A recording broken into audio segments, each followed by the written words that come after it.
Hello everyone. In the last lectures, I discussed Laplace transforms and first shifting theorems. And today, I am discussing about inverse Laplace transforms. Welcome you all. Okay, the first problem, evaluate L inverse of 5 divided by S minus 3. 5 divided by S minus 3, whose inverse we should find. Okay, see 5 is a constant, so 5 can be taken outside. This is by linearity property of inverse transforms. Okay, so 5 into L inverse of 1 by S minus 3. Now you recall the formula. 1 by S minus A. What is its inverse? It is e raised to at. Therefore, 5 into e raised to 3t. This is the final answer. Now, take the next example. L inverse of 1 by s square plus 25. 1 by s square plus 25. This is of the form s square plus a square.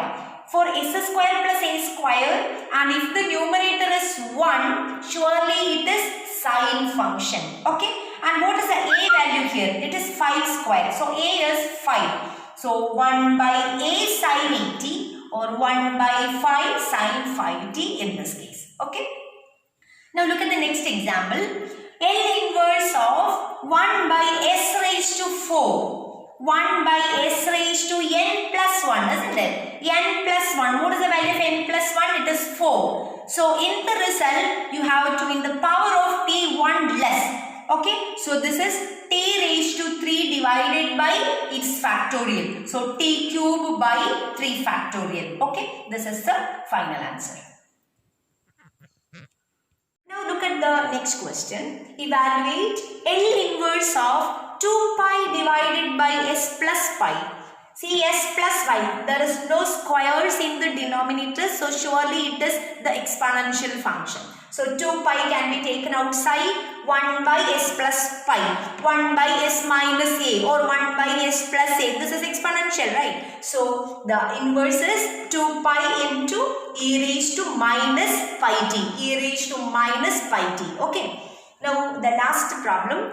L inverse of 1 by s minus 5. It is very simple, right? It is e raised to 5t.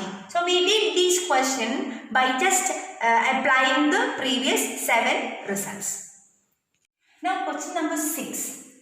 This is a very interesting problem. L inverse of 0.2s plus 1.4 divided by s square plus 1.96. See how to find the inverse of these functions. See, numerator contains 2 terms. So can we separate this to 2 terms? Of course. So this is L inverse of 0.2s divided by s square plus 1.96 plus L inverse of 1.4 divided by s square plus 1.96. How this is possible? See, you can apply linearity property for inverse functions also. Okay, now look at this term. 0.2 is a constant. So, we can take 0.2 outside. So, 0.2 into. Now, look at the remaining. S divided by s square plus 1.96. This is of the form s by s square plus a square. If s is in the numerator, remember it is surely cos function, right? So, and what about a square? A value means it is 1.4 the whole square. 1.96 means 1.4 the whole square. Therefore, the result is cos 1.4t. Okay, so 0.2 into cos 1.4t. This is the inverse of the first term. Okay, this term. Now look at next term. 1.4 divided by s square plus 1.96. What is its inverse? See, the inverse is 1.4, the same 1.4 into, it is 1 divided by s square plus a square form. So, can you recall the formula is sine? Okay. So, and there we have 1 by a sine 80. So, 1 by a means 1 by 1.4 into sine 1.4t. Okay. So, the total answer is 0.2 cos 1.4t plus sine 1.4t. So, this is the final answer. So now I am discussing how to find the inverse by using the shifting, the inverse process of shifting theorem. See, L inverse of, evaluate L inverse of 2 pi divided by s plus pi the whole cube. 2 pi divided by s plus pi the whole cube. So by linearity property, 2 pi can be taken outside, 2 pi into. The rest is L inverse of 1 by s plus pi the whole cube. Okay. See, 1 by s plus pi the whole cube. See, s is shifted to s plus pi. So remember the shifting property. If s is shifted to s minus a, the function is multiplied by e raised to at. Okay. So here s is shifted. There is a shifting, isn't it? S shifted to s plus pi. So surely in the inverse, the function should be multiplied by e raised to minus pi t. Okay, so s plus pi, you consider the shifting, its inverse. Therefore, this can be written as 2 pi into e raised to minus pi t. If you are taking this term and the remaining is, you remove the shifting. Okay, so L inverse of 1 by s cube only. So why 1 by s cube? Since the shifting term that we added along with the e raised to minus pi t. So only L inverse of 1 by s cube is remaining. Okay. Now you just calculate inverse of 1 by s cube. The inverse of 1 by s cube is t square by 2 factorial. So in total the final answer is 2 and 2 get cancelled. Pi into t square into e raised to minus pi t. So in this question, you have to apply the inverse process of first shifting theorem also. Okay.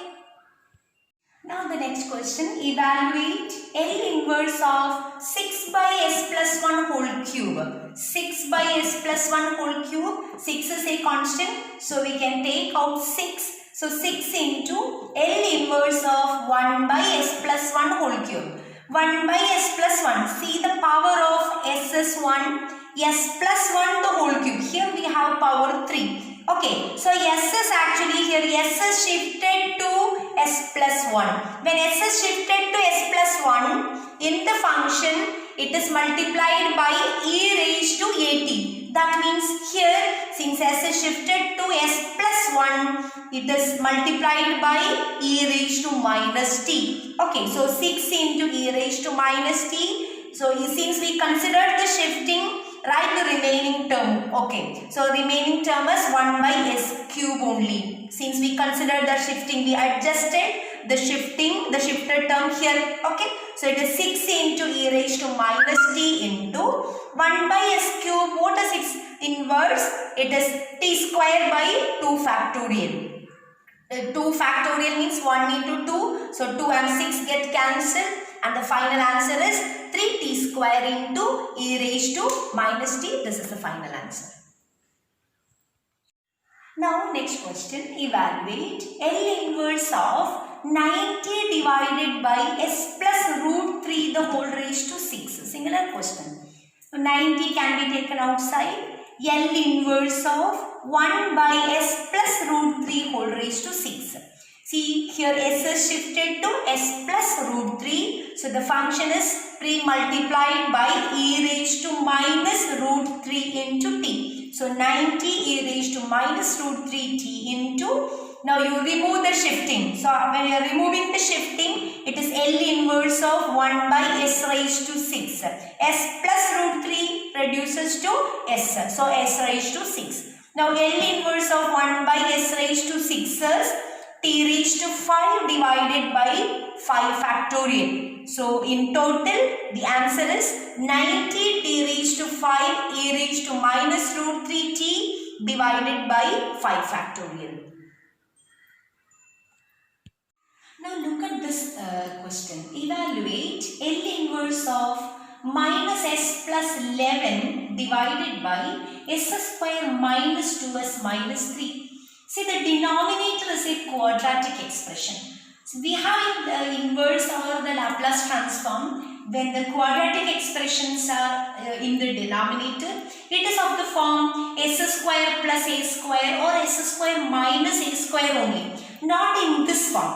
See, this is s square minus 2s minus 3. Okay, so in this case, these type of questions can be evaluated after making the denominator a perfect square. So what you have to do is, in this case, the denominator, you make the denominator a perfect square. So remember how to make the denominator a perfect square, a quadratic, a perfect square. For that, you take the term containing s. You consider its coefficient. What is its coefficient? It is 2. Okay. You take its half. Its half means 2 by 2. It is 1. Its square, 1 square. That square you have to add and subtract. Okay. So what? I'll say once more. S square minus 2s minus 3. We can make the denominator a perfect square by the following method. You take coefficient of s term. That means 2. Take the half of it. That means 2 by 2. The value is 1. And the square of it. 1 square. Okay. That term you should add and the same number you subtract. Okay. So s square minus 2s and the new term that we added is plus 1 and the same number we subtracted, that is minus 1 and the minus 3 remaining. Okay. Now you consider the first 3 terms. See the first 3 terms.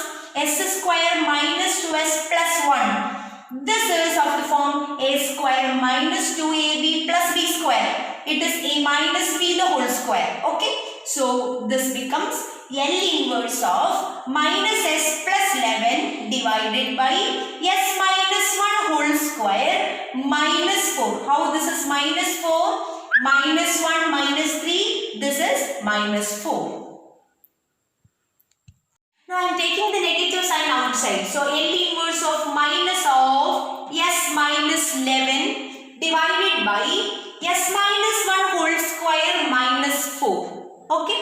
Now I considered I had taken this negative sign outside. So minus into L inverse of this s minus 11. I made an adjustment here. How? Minus 11. I wrote minus 11 as minus 1 minus 10. Is it okay? Yes. So s minus 1 minus 10 divided by s minus 1 whole square minus 4. Why I did like this? Because the denominator contains a term s minus 1. So everywhere instead of s, if there is an s minus 1, I can apply the inverse process of first shifting theorem. Okay, so that is why I made here s minus 1. Okay. Now what I did is I am splitting this to 2 terms. So L minus of L inverse of s minus 1. So s minus 1 together I considered s minus 1 divided by denominator minus 10 by denominator. Now by linearity property you can apply L inverse this operator to both the terms. Therefore minus 1 into. Now look at the first inverse. It is s minus 1 divided by s minus 1 whole square minus 4. In the place of s, everywhere what we have? S minus 1. So by the inverse process of first shifting theorem, the function is multiplied by e raised to t, isn't it? So e raised to t into, when you are multiplying by e raised to t, you neglect the shifting. If you are removing the shifting, the balance is only L inverse s by s square minus a square. S by s square minus a square is surely it is cos h, right? Okay, so this is e raised to t into L inverse of s by s square minus 4. And similarly the second term, 10 divided by s minus 1 whole square minus 4. S minus 1 means it is a shifting, so multiply the term by e raised to t. So 10 e raised to t into, the remaining is L inverse of 1 by s square minus 4. Okay. Now this is equal to minus of e raised to t into, okay, L inverse s by s square minus 4 is nothing but cos h to t minus 10 e raised to t into 1 by s square minus 4, its inverse is 1 by 2 sin h to t. Now you cancel 10 and 2. Okay, so this is the final answer. So what we learned today, how to find the inverse Laplace transform of a function directly by using the 7 results that I discussed earlier, and along with that how to find the inverse Laplace transform if when we are applying the inverse process of the first shifting theorem. Okay, so you go through this session and learn it, and I hope all of you understood what I taught today. Thank you.